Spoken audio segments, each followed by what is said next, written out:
Hello and welcome to the judge training video for the Minnesota Urban Debate League.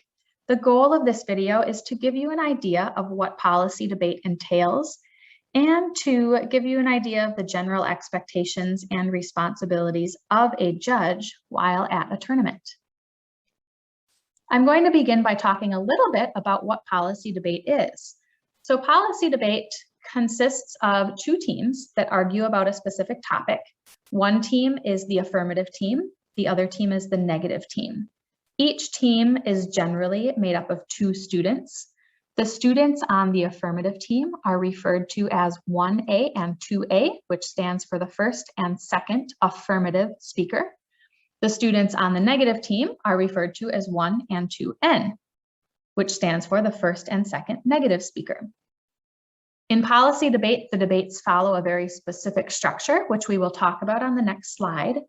And throughout the debate, the students will be trying to persuade you, the judge, that their team is right and the other team is wrong, based on the evidence and the arguments that they present. And students debate the same topic throughout the season. So this chart on the left gives you an idea of what the structure of a debate looks like. You'll see that each speech is labeled in the left column, and then it also tells you how long each of those speeches last. As a judge, you are responsible for keeping track of this time. Most judges use their phone and a timer, and then just let the timer ring at the end of the speech, and then everybody knows to move on to the next speech. I like to think of a debate as being split up into two main parts. The first part is shown in orange and yellow on the chart here, and that begins with the constructive arguments. This is when speakers use their evidence packets to lay out their main arguments.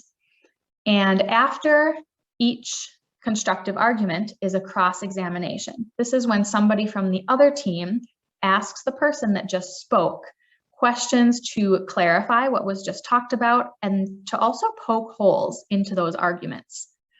You might hear students ask about tag teaming. This is when a student works with their teammate to either ask questions or answer questions during cross-examinations, and that is okay. The second part of a debate, the way I look at it, are the rebuttals. And this is when each student has a chance to summarize what has gone on in the debate. They shouldn't be repeating things that they have already said, but rather expanding on what they've already said to provide a summary and to remind you why their arguments are stronger than the other team's arguments. The last piece of a debate is preparation time. Each team receives 8 minutes during a debate round to prepare speeches, talk to their partner, to plan what they're going to do next. And this is something that's used in between the speeches. They can't stop in the middle of the speech and use prep time. It has to be in between speeches. Students should know to ask you for prep time when they'd like it. If they are not asking for it, it's not a bad idea to remind them that they do have prep time. And prep time is another thing that you are responsible for keeping track of for each team. So your responsibilities as a judge. First of all, during the debate, once it's about to start, make sure to introduce yourself to the students. Feel free to let them know what your judging experience is. And if there are things that are really helpful for you as a judge during the tournament, feel free to share that with them also. This is particularly helpful if you're a new judge and would like students to speak slowly or something like that. Feel free to let them know. During the debate, make sure that you're listening carefully, and it's a really good idea to take notes about what the students are saying. They will present a lot of arguments, so it can be helpful to have some notes that remind you of what went on during the debate. And like I mentioned on the previous slides, make sure you are tracking the time for the speeches and preparation time. Once the debate has concluded, let the students know if you need a minute to gather your thoughts, decide on the winner. You will also fill out the ballot at this time. And once you have filled out your ballot and decided on the winner, you'll share your decision with the students, tell them which team you chose as the winning team. You will also share your RFD, or your reason for decision. So in a couple sentences, just give them an overview of why you chose the team you did. And then provide some feedback for the students. You'll be sharing feedback with each team. So let the affirmative team know some things they did really well during the debate, some things they can work on. Same for the negative team. Once you've done that, if the debaters don't have any questions for you, you'll submit your ballot and then move on to your next round. We like to talk a little bit about implicit bias during training. Implicit bias is when we stereotype without realizing we're doing it. Everybody does it. It's a normal thing to do. We like to talk about some common implicit biases in debate just to make people aware of them.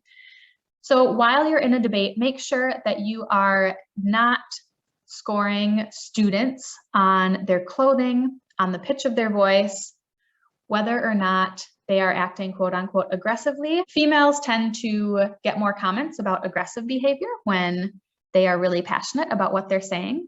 And also we don't score people on accents. So these are all things you should not take into account when you are thinking about who wins the debate.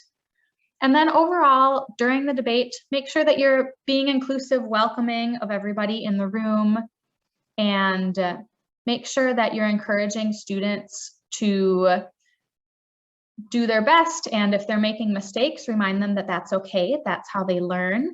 And just celebrate their wins with them. So to sum it all up, as you go into the debate, you will introduce yourself. During the debate, try to be as impartial as you can. Don't bring your personal opinions into the debate with you. You'll also make sure to keep track of speech times and preparation time, and take notes so you don't forget what's going on during the debate and all of the points that were brought up. And like I just said, make sure that you're creating a space that's welcoming for the students. Once the debate has concluded, you will score the debate. You'll give feedback. I like to think of scoring the debate on the overall debate story that each team told. So how well did they bring everything together to explain to you why their team has better arguments than the other team? And one thing that I like to use when giving feedback is the positivity sandwich. So start with something that they did really well, then give them a suggestion for how they can improve, and finish it off with another thing they did well during the debate. Once you've done that, you can submit your ballot and then continue on to the next round. And you can contact Minnesota Urban Debate League staff if you have any questions or problems during the round. Thanks so much for listening. And if you have any questions, please email us at udlvolunteers@augsburg.edu. We would be more than happy to help you out. We look very forward to seeing you at the tournament, and thanks again.